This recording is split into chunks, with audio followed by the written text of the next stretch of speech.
What's up, guys? Welcome back, baby. I'm dressed up in a suit because guess what? What? I just met David Beckham. Oh. It was pretty cool. Very cool lad there. Oh. I was like, hey, bruv, you know, I was just in London in it. I don't think he's from London, though. It was kind of like, I feel like when I said it, he was kind of like, oh, London. I don't know anything about him really, except that he played soccer. Well, he's a Brit. Okay. And yeah, I don't know anything Maybe about he's him from either. Manchester. Maybe, or Birmingham. We could easily just look it up too, you know, instead of just, you never know. just slandering this guy, You saying never all know. these places. He's from Wales. He's from Eberville. Nah. Nobody's from Eberville. From the Eberville. Really cool dude, but I got to meet these guys, some of the executives over there, some of these guys who are looking to open up a casino out in Long Island. So we'll see what happens with that. I might partake in partnering up with them. I'm kind of like split on the situation, but I'll leave those details for another time. We're going to have a conversation and figure out what's the best way to do it, because at the end of the day, we want to make sure we can uplift the community, because there's good and bad that comes with that, of course. You know. For sure. And that's going to be my concern, and I just want to see how they plan to tackle all these things. But let's get into the nitty-gritty, man. We're not going to talk about Sean O'Malley because I'm just exhausted. We should not. I'm exhausted. I feel bad because I feel like I should have just cut that part out, because it could only be taken one way. But it is what it is. I asked someone in the comments, like, what part of this comes off as salty or that I'm hating? And he goes, maybe it's because you're just speaking about it at length. I was like, I was analyzing the fight and I was trying to give. No, I know, but I think, but in my opinion, it gets taken the wrong way. The I'm fans, like, I don't understand. because he knocked you out, right? Or he landed. TKO. Okay, Dr. Stoppage. Because he Dr. TKO'd Stoppage. you, and Let me be humble. Let me be humble again. I'm sorry. He finished me, guys. I'm sorry. Okay.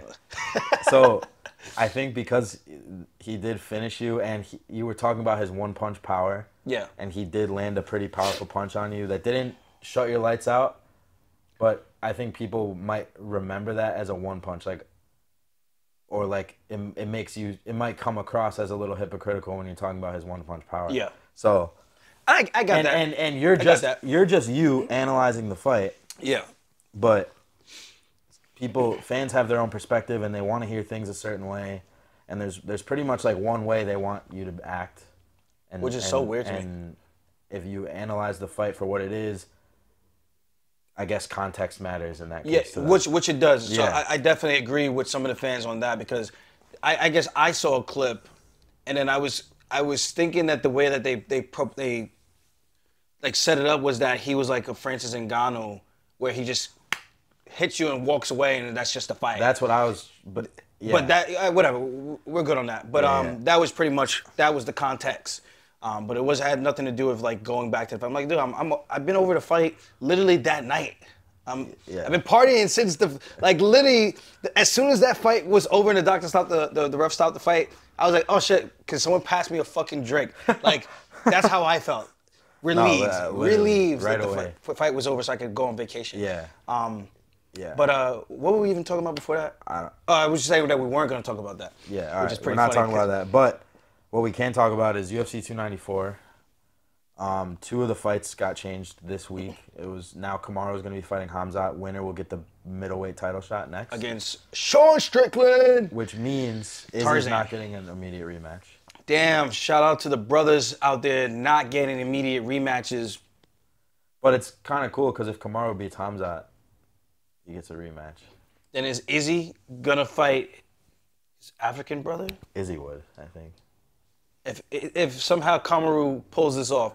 Because some people, I've been seeing this in the comments, some people think, and I'm a fight fan, guys. I read the comments. I'm a fight fan. This is what I do. My life is revolved around analyzing, breaking down fights, and being an athlete. Some guys, they don't partake in watching the fights at all. I feel like you have a few interests that you're very into, and one of them is fighting, and like the rest you kind of tune out. And chess. Chess, fighting, and money.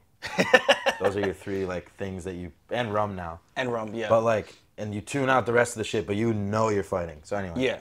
Yeah. So what people were saying that this is going to be a better card. My pushback, it's only that it's on short notice for both the co-main and the main event. Okay. What are the odds that both of the fights fall through? And now we Yeah. have completely different matchups. So wait, It's but like- so you think the card is going to be less than it would have been if the two fights stayed the same? If it Yes. was Paulo fighting, in my and, opinion, okay, as I the have pushback. as the fanatic who knows what the ins and outs of a professional camp is like, because now there's Oh, yeah, excuses yeah. built in automatically. By default, they're built-in excuses. And two, you have the cardio factor that we have to look at. Some people are saying, oh, these guys train year-round. I'm like, guys, there's a difference. I train year-round. But I'm not running hill sprints and stuff like that, trying to kill myself to reach a new threshold of my cardio tank if I don't have a contract that is signed with the person in mind that I want to run through. I do. You know what I mean? I do feel like at least Volk. I don't know much about Kamaru, but I feel like Volk has been probably training a lot. I would think. I would say Volk has been training, but to say he's been training a lot in the sense of I'm ready to do a 5-round war But again. he doesn't have to cut weight. What do you mean he doesn't have to cut weight? He doesn't have to cut to 45. I'm saying. Well, he still kind of cut weight though. Yeah, but I'm sure that's not hard to make 155 for him. I was 170 this morning, and even for me to cut down to 45 would still be hard. That's still You're still weight. 170, but he's probably not that much heavier than you. He's shorter than you. Yeah, no, I'm just saying, like Like- even at 55, it's still gonna be like Sure. like 10 days. It should be enough time to cut 15 pounds, but you would think. I mean, you can do it, but it's not the ideal situation, of course. I'm sure he'll make weight. Yeah, he's. And I don't think it's going to be the most taxing thing.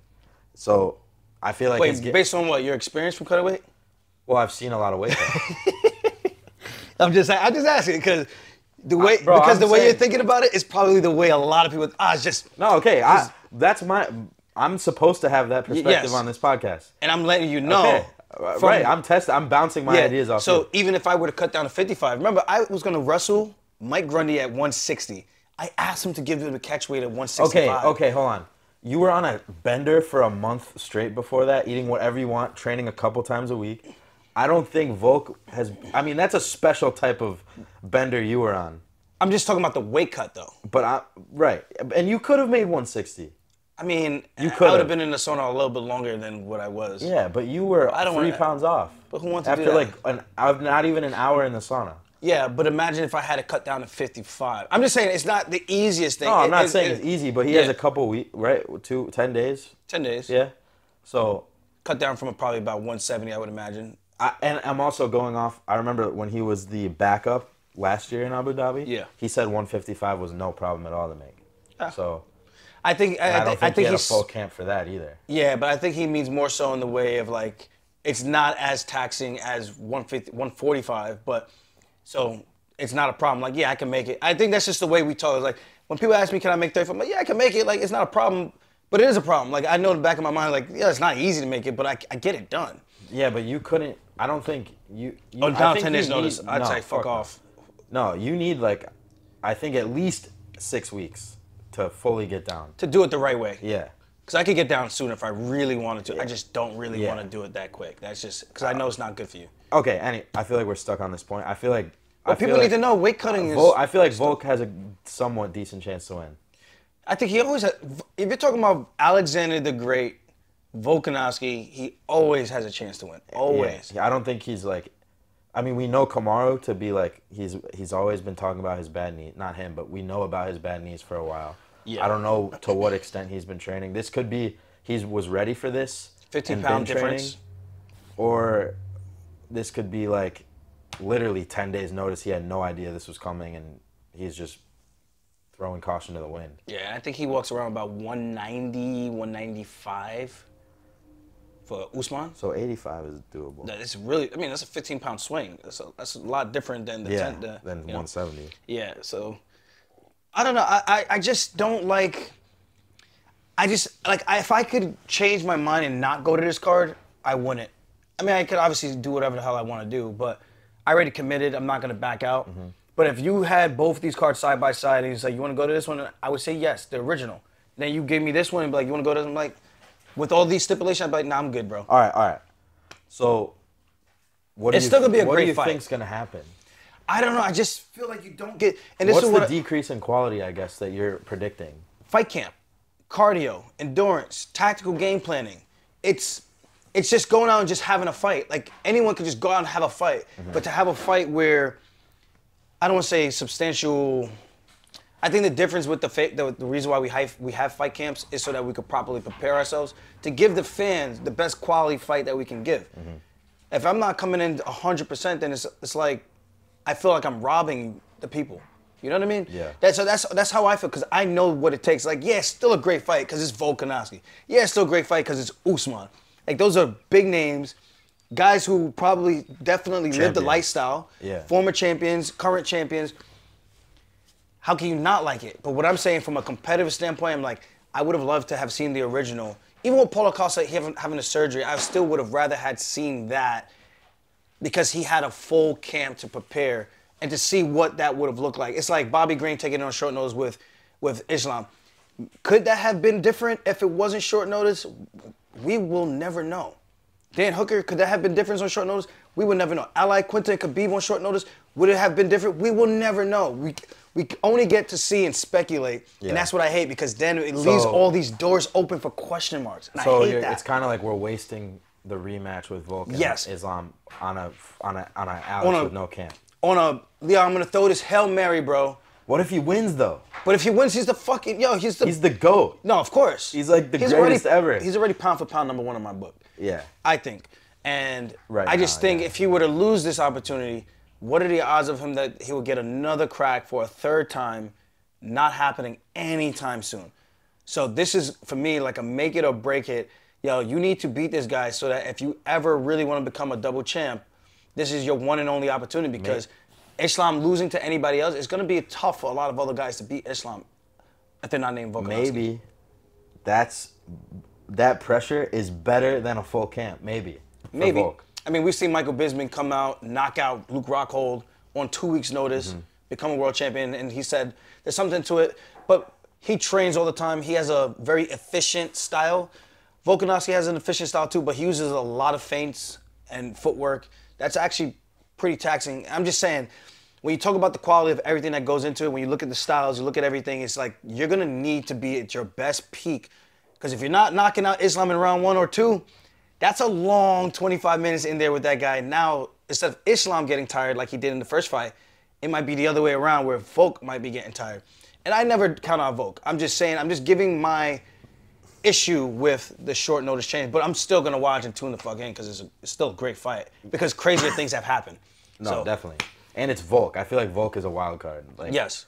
Well, I don't want to say wild card. No, like he's always exciting. Like you never know. Yeah, like you're always getting a great product. Imagine he picks up where he left off in round 5 in round 1. Wow. That would be crazy. Wow. What's your prediction for that fight? If I'm making a prediction on that fight, I have to go with the short bet. I feel like I'm almost betting against Mayweather at this point for a guy who properly prepares himself. I'm just gonna have to go with Islam. And even Islam tweet is like, I don't want to hear no excuses to say that it was, short notice or whatever. I mean, it's convenient for him to say, I think. Yeah, but it's true. but it's true. It's true. Because that's exactly what people are going to say. The same thing when I fought Henry. Oh, I know people, for me it's a lose-lose situation, but even me, I'm looking like I'm fighting the guy who's still training, still relevant, breaking down fights, coaching people, helping those people win. To me, I'm fighting a guy who's still active. Yeah. This is, I just feels like it's a little different. Like, oh, he had a 3-year layoff and you beat a guy who came off the couch. I'm like, guys, don't make it seem like the guy was just sitting around eating potato chips all day. Yeah. He's been training. Yeah. And now you look at this, Volk's been training, but I just hope it's enough that even if he's at 80% reserve or efficiency, it at least gives us an exciting fight for at least 3 rounds, at least. Yeah. 3 rounds is cool. It's the 4 and the 5, man, that get these motherfuckers. That's what I'm saying. You know what I mean? Grapplers. Yeah. So how about Kamaru and Khamzat? Kamaru, Khamzat, this is a special one. Usman going up 15 pounds. Khamzat, we already know what the goods are with that. But the other thing about it is I also feel Khamzat gets tired. At 170. At 170. Yeah. So it's going to be interesting to see what his debut is going to look like at 185. Now he's fighting another welterweight who's coming up. So that's the question mark. I think he's going to be more efficient, yes. But will his grappling look as dominant against a guy who knows how to wrestle? Now, Usman... That was always the question. Have you seen Usman versus Damian Maia when Damian Maia had his back? I love Usman, but bro, The ref stopped the fight and broke it up and resetted them because Damian Maia had his back standing. And because nothing was happening, he broke it up, which is crazy to me. He took away a dominant position where Damian Maia thrives. Yeah. It only takes one mistake for Usman to make, and Damian Maia is a world champion. He submits everybody from that so position. true, yeah. So it's kind of crazy to see that and then wonder, like, he was kind of stuck in that position against a world-class guy, so we got to be fair. That was a while ago, too. A while ago. Yeah. It would be interesting to see if he's been paying dividends to that piggy bank with his jiu-jitsu Yeah. to see how he does against a guy like Khamzat. That's all I'm saying. Because you need time to properly prepare. To defend the head and arm choke, to defend the guillotine, to defend the rear naked choke. Yeah. I don't think Khamzat's doing like triangle chokes and arm bars. I'm not saying he can't do it, but he don't look like that guy. He don't look like the guy who's going to play jiu-jitsu off of his back. Or he's going to hit like a S-mount triangle and then hit a arm bar. Kamaru. No, Khamzat. Khamzat, like Khabib did against Justin Gaethje. Yeah. So it's an interesting fight, but I would have to lean on the side of the guy who's been preparing this long time, and Khamzat's been looking like a savage. I don't know how often. He's like lifting weights and Yeah. he's big. We don't know how often Usman's been training. We know he's been taking advantage of his downtime, same way I have. I don't think he drinks anywhere near as much as me or anything like that, or as consistently as I have been on a bend. Yeah. For sure. I'm coming off of the bend, guys. I'm ready to get back into the swing of things. So, Fair. Big Body Funk is gonna start to lean out a little bit, bring back the abs. I'll believe it when I see it. But we still got Abu Dhabi and Dubai Yeah, come on. and Cancun. Come on. You got like another month, I think. Yeah. Or But I 3 want weeks. to I want to start training. But if I'm going back to it, I think Khamzat is the better pick, the safer pick. But I think there's gonna be big value on the opportunity for Usman to get the upset, because he's a wrestler, man. Wrestlers versus wrestler, they negate each other. It's gonna be interesting to see if Khamzat goes the Gilbert Burns route. But I think the jiu-jitsu and the anti-wrestling of Burns maybe concerned him a bit. Like, this guy's defended against Damian Maia and was able to, so it's just, you got to play those games in your head and respect your opponent's skill set to a certain extent. I always felt like the trajectory Khamzat was on, and at the time Kamaru looked like he couldn't lose to anybody. Mm-hmm. So I always thought like that was going to be the fight at welterweight that really tested Khamzat. Yeah. So I'm actually excited we get to see it now. But I feel like we also get to see if Kamaru actually lost a step or if Leon's just that good. You know what I mean? Yeah. Like, I don't know. Like, I feel like that was the question that Leon left. Is Kamaru just out of his prime? And that's the thing about rematches, because then if the person doesn't come back and win, then it leaves that door open for that question. The same thing for me. Like, I am concerned to know what my next fight is going to look like. I still think it's going to be fine, but it's also in the back of my mind because I've seen this trend before, and I just want to make sure that I don't follow the same slippery slope as some of these other guys have done. Yeah. And hopefully I bounce back in my next fight, and it's a big win. And I do think the more and more I keep stepping on the scale, the more I'm like, maybe it's just time to just do the do and just go up at 45 and maybe potentially win the belt there, hopefully, knock on wood, and then maybe call up Sugar, come meet me up there, and then we could run it back when I'm big body ALJO. That would be cool. And not shredded, skinny ALJO who's a little depleted, but that's big not body the ALJO. That's not the official. You're not officially announcing that. No. I'm gonna know in a couple of weeks. I think closer to MSG, I'll have a decision when I can look at the landscape at 35, look at the landscape at 145, and then see what my best route to a title will look like. And then, of course, I got to help Murad for his fight against Henry. Murad beats Henry. He's getting the next shot at 35, so then that causes a problem for me there, because I'm not going to get in his way. I'm going to let him get that shot because he deserves it. And then I think that's also going to sway kind of the decision I make. But kind of see how that one goes. Yeah. Yeah, that makes sense. But we got to kind of start looking and try to get a fight on the horizon. And I got to size myself up with some of these other 45ers and see how I do, and then kind of make that decision from there. Like, I went with Grundy, and I know he was snapping me down. Someone sent me this long email. He's a cool kid. He's very intuitive, like in tune with what we do and whatnot. Sure. And he gave me a long email. But he was just like, I think the Polaris match was Pretty much he was saying an indication that you maybe shouldn't go to 45 because you need to put on strength or whatnot. And he was kind of giving me like lifting advice, and he was like, "What do I know?" Yeah, but that was a fucking light. But I was like, lightweight. well, he also fought at 45. But my pushback to that was like, dude, I literally have not I literally did not miss a day of drinking, even if it was one beer, from the day of the fight, after the fight. Yeah, you didn't train at all for that. I mean, I trained, but it was like there was no like. Come on. You weren't dialed at all. Yeah. Grundy was training. That. You did a couple workouts just to be like, just to get it under your belt, kind of like to work off some of the drinking, but. Yeah, because there was no camp or anything. He was training. I probably would have gassed even faster. Dude, I was so heavy on my front foot because I didn't want him to get in on my legs. So defensively, against a good wrestler who knows how to hit a snap down, I was like, bro, you're legit stealing my moves. This is how this is what I do to other guys, snap the shit out of them. And he was doing it to me. But I'm like, it's either I get snapped down or I give up my leg and then end up getting taken down and then have to rely on my cardio to see if I can actually have the gas tank to defend. You had him in a guillotine for like a minute and a half. And I'm surprised I didn't gas out doing that. Yeah, like he looked at me when we got up to see if I was like gassed. I was like, "Don't break, poker face." Oh wait, you're good. So I'm confused. Why was that the kid who emailed you? Why was that his takeaway? I think you had a lightweight and a guillotine in a wrestling match. Let's respectfully call him a featherweight. But he's a lightweight right now. I don't know what he is right now, but he looks smaller than he did when he was fighting. So I'm gonna say he's a featherweight right now. Okay. But we competed at 165. Yeah, so. And he was definitely bigger than you. Yeah.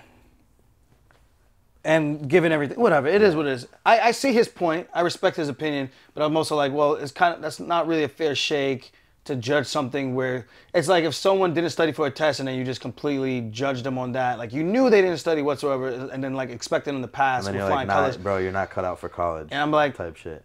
I'm like, but bro, I did okay, given the circumstances. You got a C+. Yeah, like can I get you won. a little something?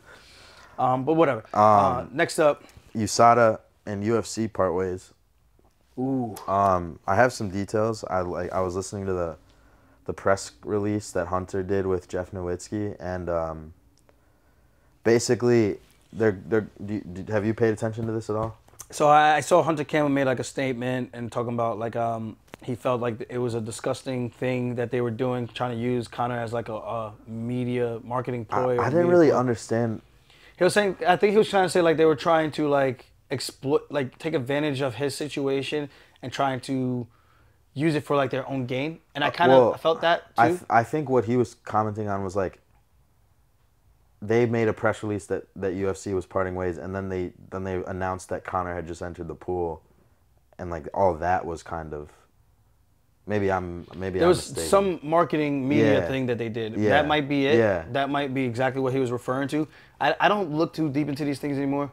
Maybe I should start going to Eddie Bravo and just start looking into it. But I didn't.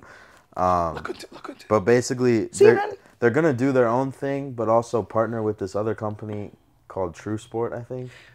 So here's my thing. We're gonna go back to the days of the Sean Sharks, the Brock Lesnar's. No, like you're not. No, we are, because that's exactly what's gonna happen. You think? I think 100%. I think you're gonna have chaos in the beginning of this transition period, where I didn't know this, I didn't know that. Osterine Gate is gonna be back. So Sean O'Malley, some of his other training partners, and some of those other guys who all pop for that. You're gonna see a lot of fuckboy shit, bro. So, what they said in this press release was like, starting January 1st, there's gonna be like increased EPO testing. Like they got some new technology that's gonna make EPO a lot easier to find. They're gonna be testing for stimulants outside of competition. I don't even know what that even means, but okay. Like I think what happens is a lot of guys do Adderall to help cut weight or something. Like, is that bad? Stimulants. Well, it's not allowed. Is it not? Too close to the fight is when it's not allowed. But is it like a performance enhancer? You see what I mean? It's like you're cutting weight. Well, if you have stimulants in your system too close to the time of the fight, it could definitely help you fight better. I think if I took Adderall on Thursday night to cut weight, but and the then problem I fight is on guys Saturday, taking it fight day. See, that's different. You see what I'm saying? You're talking about to help them cut weight. That's two different scenarios. But if you take it too close to the fight, there's like a cutoff time. Okay. And now there's technology that they're going to be implementing to like see exactly when guys stop taking it. So because they can see it in your Okay. systems. Something called IRMS testing, which is like the highest quality test to detect testosterone, exogenous testosterone. So a lot of guys, like apparently they're leveling up the testing is what they're saying. And this is going to take effect January 1st. Some of those fish nipples out there are going to get caught, and I can't wait. But if the EPO thing is legit, so I can't wait, because a lot of these guys I feel like are doing stuff. Somebody and EPO's like the one they barely test for. Yeah. Because it's like so expensive. That's how TJ got caught. So apparently there's this new system that's like gonna help them catch guys a lot more efficiently. Don't do the crime if you can't do the time. I saw that once in a commercial. Okay. Do you have any thoughts on this? Or? I mean, I think it's great if that's the case, but I do think there's going to be a learning curve period. I think there's going to be a lot of people saying, oops, I didn't know. Well, the apparently the company they're partnering with is like... Horse meat. It's the one that the NBA, MLB, NHL, they all use. Oh, you said NFL? NHL. I don't know if NFL uses it. Oh, because I was about to say, come on. Come on. And the UFC also said they're open to... they're at least open to the idea of letting, like, when guys need to heal their injuries, letting certain stuff pass. Yeah, like peptides. Peptides are good for, like, if I had peptides for my bicep, this shit would have healed a long time ago. But because of USADA, I can't use it, even though it's not a PED. Right. It's not a PED. Right. So no, apparently... you understand? It's not a performance-enhancing drug. But I cannot use it. Something that can help me heal. But I could take things like ibuprofen that can help you heal or relieve pain. So I'm like, well, what the fuck's the difference? No, I gotta stop cursing. My bad. You're messing everything up.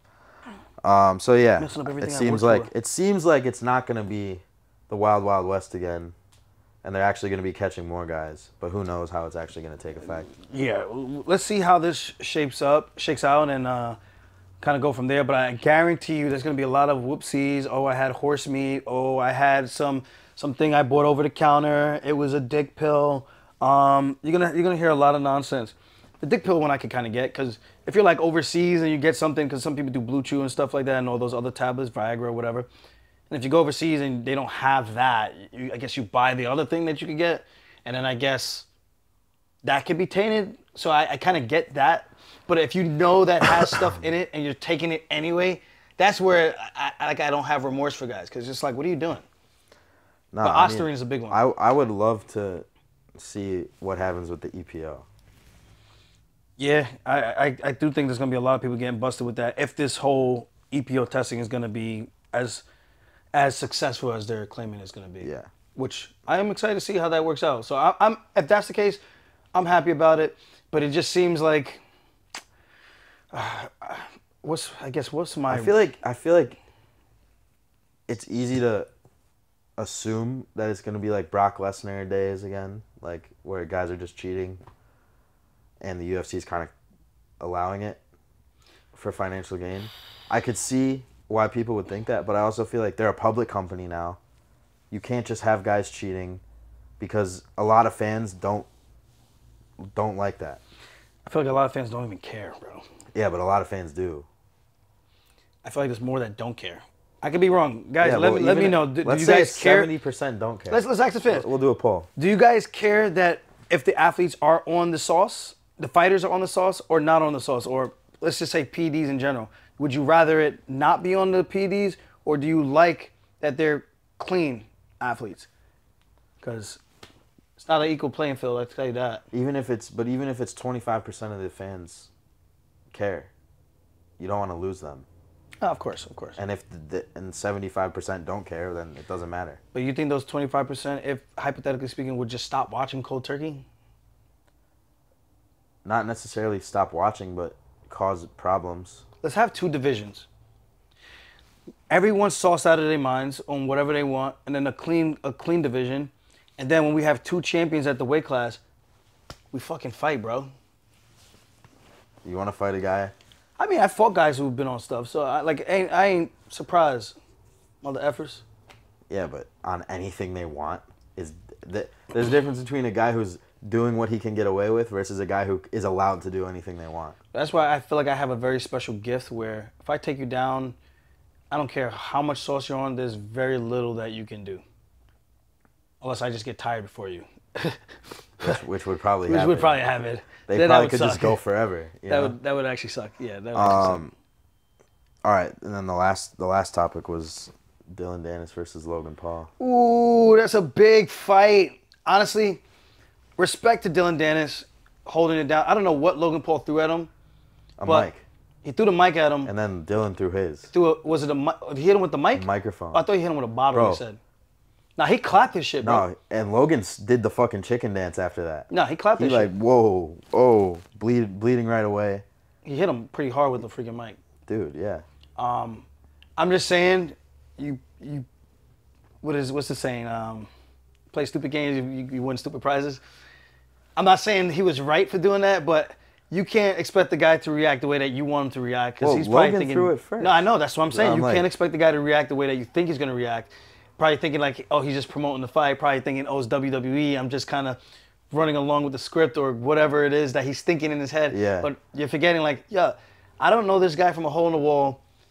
And then shout out to Danis for like being one of the guys who have not fought in so long, but somehow manages to stay in social media. No, he's so good, man. So popular He's for so not good. competing. It's absolutely absurd He's a how troll. well he's been able to stay relevant, possibly make money. I don't know if he's making money from this stuff, but make money. I don't think he's like making money from the trolling, but I think now that he's gonna get a bag for this fight for sure. So But, I like, almost think he was trying to get out of the fight.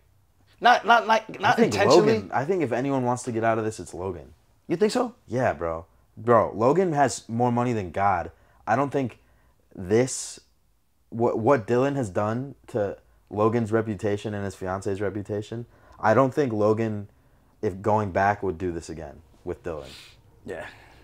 And Dillon gained the world from this. Now Dillon came for blood with all those videos. I feel like Dillon had a personal vendetta against them before and was like, I'm here for revenge only. I will burn down the world just to burn these guys. Yeah. And that's what he's done. I mean, he fucked him up with that mic. That was pretty cold. I'm going to say this. I think Dillon's going to win the fight. I think Dillon's gonna win the fight too. If I am going for somebody, I would rather go for the mixed martial artist over the guy who's kind of like 1 foot in, 1 foot out. And I have nothing against Logan Paul. He said good things about me in the past, and respect to him. But if I'm just saying as a fan, I would rather the guy who's gonna be. Well, then I'm like, is Dillon really gonna be doing this? Like seriously? I don't know either, but at least he's a jiu-jitsu Bro, black belt. Dillon's- He's actually fought Yeah. a couple of MMA fights, so I feel like respectfully, I kind of have to side with him. Logan says he's been training the past 2 years, but like, I don't know. I feel like a real fighter versus a YouTube boxer who's kind of been boxing, but also mostly been doing WWE. Logan called Dillon a fake fighter, and then Dillon was like, "When's the last time you fought?" And he was like, "I've been fighting every month, buddy. I've been doing WWE." That was Logan's response. Oh God. Oh God. In the press conference the other day. That's bad. So I'm just like, bro, like, that's the worst response you could have ever said. That's cringe. No, everything Logan's doing is cringy. Like, in my opinion, like, it's almost mind-boggling how mishandled he has been in this whole thing. Because I thought he was like good at this stuff, but maybe Dillon's he's just been just winging running it this whole. laps. Yeah, he's been just winging it the whole time and just been having success, throwing a bunch of shit on the wall. Some things stuck, and now he's trying to do the same thing with this, and a lot of it's not sticking or coming right back into his face. like, bro, his whole thing now is Dillon Danis is a predator because of all the stuff he's been posting about his wife. How does that make you a predator? And then so that just makes you a professional roaster. Logan brought the guy from To Catch a Predator to the press conference to say, like, you're on TV, you're going to be caught as a predator right now. And Dillon was just like, That's weird, bro. yeah. And also, apparently, like, Logan's dad, like, there's a video where he did some weird shit, and Dillon brought that up. It was like, bro, like, that's the worst. Like, Logan's failing at this whole thing. And Dillon came for blood, bro. Bro, He's cutting for the jugular. Dillon's been training with like legit strikers for years. Full time. Like, I mean, maybe not full time the whole time, but like, he was there with Conor in his prime. That's a while ago. If there's only one thing I would say though, I believe Dillon Danis fought at 170, if I'm not mistaken. Hopefully 85, but I'm going to say 170 from what I remember. I could be completely wrong. Logan is a big dude. Jake Paul's a big dude. Those are big freaking guys. Whether we like them or not, I like Jake. Jake's cool. I like Logan. I think I never met him, but I think he's all right. I did meet him. I met him at the PI. Okay, We met him briefly. But I guess my thing is just they're big dudes. When you get down to it, if a guy even knows remotely what he's doing, size tends to matter. And I think that could be the only thing that would have me on the fence with this. But like I said, if I'm making a pick, I'm going to go with the guy who I think is living the lifestyle a little bit more, even if he's not actively competing as much as he should. Dillon Danis, why aren't you competing? Hurry up and compete. I mean, next week. My thing is like, I think it's tomorrow actually. This weekend. Yeah. I just want to see the guy compete. And I even told him that because he commented something to me and then said something like, he was trying to like be hurtful, but I was just like, bro, no, I said that respectfully, bro. Like yeah. Like I'm not gonna go tit for tat with you because it's just pointless. Yeah. We're never gonna fight. Yeah. I want to fight you. That's not happening. You know what I mean? So it's just like one of those things. I was like, yo, I actually would like to see you compete. I think you're one of the best jiu-jitsu guys out there. Yeah. It would be fun to see you like rise the ranks and maybe chase some real dreams. Yeah. And you're fun to watch from a jiu-jitsu standpoint. Like bro, he could like be the face of Bellator or something. So I'm like, yo, fucking compete, man. But this shit's hard. But I get it if he is. doesn't, this shit's fucking hard, man. But like, I don't know. I just feel like it's hard to like actually be a good boxer, and I feel like Logan like hasn't fought in 2 years. Like, how good is he gonna be? Where he's just gonna is he gonna bro? And he got tired in that fight. Mayweather he got tired. And he wasn't even throwing punches. Barely. And he just comes out crazy, like him and KSI. Like Jake actually kind of stays composed when he fights, but like Logan is like just throwing wild. Well, that's why I bang with Jake, because Jake's actually like living the lifestyle. I'm like, yo, I respect you, man. Like, you actually doing it. You're not just being a clown show. You're actually like doing it for real. You're fighting guys now. You're stepping up the strength level of competition, and I can respect that. Right. Now, my last thing I want to end on is UFC 294 is coming up. Who do you have picked for the co-main and main event? Me? Yeah. I'm going to go Khamzat is going to win, but I think it's going to be a tough fight. I agree. I think it probably decision. I don't think Kamaru's going to get finished unless he gets knocked out. But I don't think Khamzat's going to go in there and do what he did to Kevin Holland. Okay. That's my prediction. Yeah, I kind of agree with that. The only reason I bring this up because UFC 294 is next weekend, and my partner's a DraftKings Sportsbook. You guys can make any pick that you want. Place any bet. All you have to do is bet $5 and win $200 in bonus bets instantly if you just use my promo code ALJO at DraftKings Sportsbook app. Go check them out. Place your bets. I can't call it, but I'm going to go with Islam, and I got to go with Khamzat, the two guys who have not had their opponents fall out, have been training full-time for this fight date in particular. I got to go with the guys who I feel like is going to be sure money. So if you guys want to go out there and make it rain, dude, like I said, bet $5, win $200 in bonus bets instantly. Promo code ALJO, DraftKings Sportsbook. Tell them I sent you. And on that note, we got to head to the gym. So we got to go watch Nassim get ready for his fight in MSG. Gang, gang, baby. See you guys later. Peace. Thumbnails real quick.